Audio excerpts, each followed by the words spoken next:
ভাই আমি একটা ধরছিলাম খালি ঘনিয়ে এলো পবিত্র ঈদ উল ফিতর, তাই প্রিয়জনের সঙ্গে ঈদ আনন্দ ভাগাভাগি করতে সড়ক, রেল ও নৌপথে বাড়ি ছুটছেন মানুষ।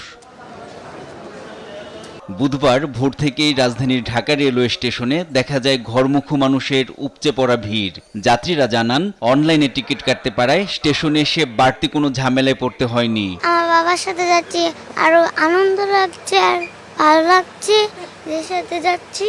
এদিন সড়ক পথেও ছিল ঘরমুখো মানুষের চাপ। সকাল থেকেই গাবতলী, সায়দাবাদ থেকে দেশের বিভিন্ন প্রান্তে ছেড়ে যাচ্ছে দূরপাল্লার বাস। টিকিটের মূল্য মনিটরিংয়ে কঠোরভাবে কাজ করছে বিআরটিএ, ম্যাজিস্ট্রেট ও আইন শৃঙ্খলা বাহিনী। কাউন্টারে নির্ধারিত মূল্যের টিকিট বিক্রি হলেও সড়ক থেকে তোলা যাত্রীদের কাছে বেশি ভাড়া নেওয়ার অভিযোগ রয়েছে।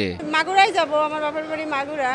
তা আগের তুলনায় ঈদ উপলক্ষে যেভাবে একটা ভাড়ার বেশির একটা আছে, আজকে সেরকম কোনো কিছু নাই, স্বাভাবিকই আছে। আগে মনে করেন যে আপনার 500, 550 এরকমের নিত। এখন সরকার যেটা নির্ধারণ করেছে ওই ভাড়াটাই নিচ্ছে। আগের ভাড়া 5 হইতে 600, কম নেবে না, তারা যেটা বলছে ওইটাই। গেলে যাও, না গেলে নাই। আমরা তো রিক্সা চালাই, আমরা 500 টাকা করে যাই। 1500, 1600, 1200 এরকম চাই।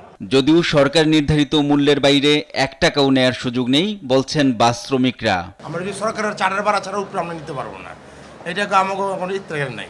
সদরঘাট লঞ্চ টার্মিনালে সকালে ছিল না তেমন ভিড়। যাত্রীর চাপ কম থাকায় স্বস্তিতে বাড়ি ফিরছেন যাত্রীরা। প্রিয়জনের সান্নিধ্যে আনন্দময় ঈদের ছুটি কাটাতে ঈদযাত্রা নিরাপদ ও নির্বিঘ্ন হবে প্রত্যাশা সবার।